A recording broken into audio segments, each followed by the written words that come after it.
Okay, transaxles are out.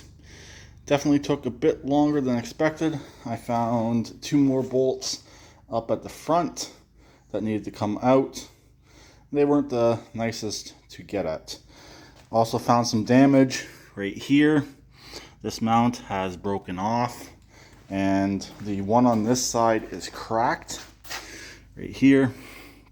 So the other side's the one where the tire is stuck on due to a bad wheel stud. We'll be cutting that off shortly. But I'm not sure if when in operation on this machine it hit something or just the torque going back and forth broke that off and cracked this side. Probably, that would be my guess. There is a lot of torque in these zero turns because you're spinning both transaxles at the same time to go forward. And obviously one goes in forward, one goes in reverse when turning. So this side here, I'm probably going to leave it. I don't really have a good fix on hand. If I had a piece of flat metal to go over top and a washer underneath, potentially that would fix it. This can also get done at a later date as well. Like I said, it has the front support. It also has the back support. So it's not like it's floating in midair. It does have support. So I'm not overly worried about that. This side over here, again, if I'm going to fix the other side, I'll probably come over this side, clean it up, and weld it. Yes, the gas tank is right there. As long as put something over top of the gas tank, wrap around it, it should be fine. So as you can see, the back piece has been removed as well, just to give a little bit more room to actually work and on this machine. Those are the brakes right there. After getting everything taken off, I forgot to take the brakes off. So they were taken off last while the rear end was just hanging there. Unfortunately, nothing got damaged, and they should be able to go back on without any issues. So let's go take a look at the rear end. So here it is. Like I said, I got to cut that wheel stud and that tire will come off. I'm going to pressure wash this as well.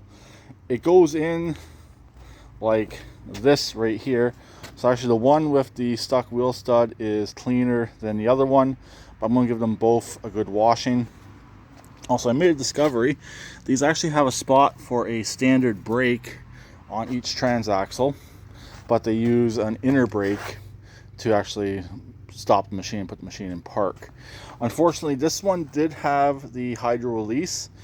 It came out, and I'm not 100% sure on how to put it back in. If I can't put it back in, not a big deal. I don't use the hydro release anyways. I just drag the machine around. So next step is to pressure wash it again, let it dry a bit, and try and get out this plug right here and this plug right here. Those are the fills for a sealed hydrostatic unit. But as you can see, these do have vents. Vents are in good shape. Worst case scenario, I think you could fill them through the vent, but there might be a check valve within the vent. Some would have them, some wouldn't.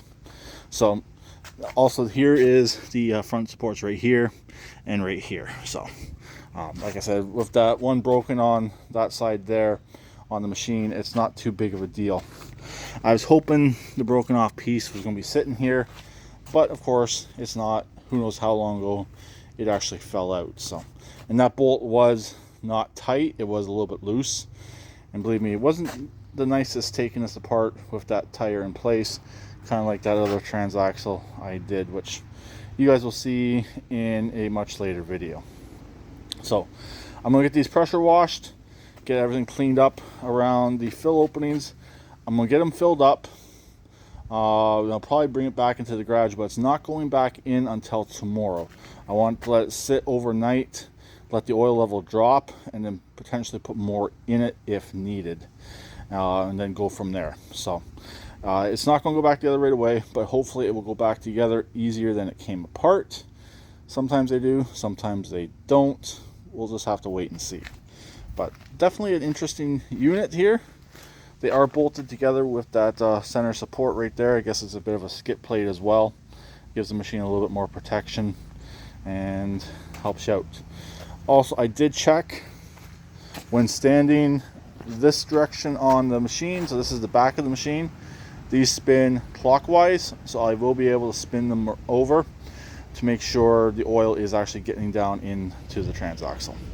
Also, what you can do is you can operate it while spinning it, and it really gets down in and helps out the units.